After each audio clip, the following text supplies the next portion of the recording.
Jaz sem si nazadnje zaželel karte in sem prepričal svoje starše, da so mi jih kupili tako, da sem jih najprej vprašal za eno dražjo stvar. V bistvu jim predstavljam prednosti in probam čim bolj pozitivno predstaviti to stvar.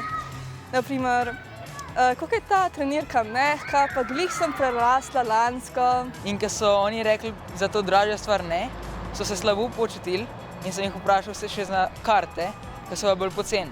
Vedno se potrudim, da imam čim boljše ocene. Posesam, pokosim travo, pomagam pri kuhanju kosila. Moja taktika, da dobim nove Lego kocke, je, da ponovadi prispevam k temu, s tem, da jim vrnem še nekaj denarja, ki ga oni vložijo v to.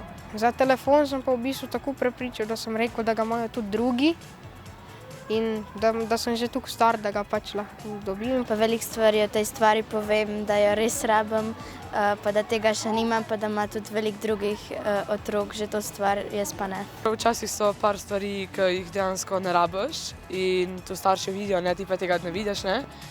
In pač pol oni znajo procent, ali je to dobro zate ali ne, zato ti pa kupijo ali pa ne, no.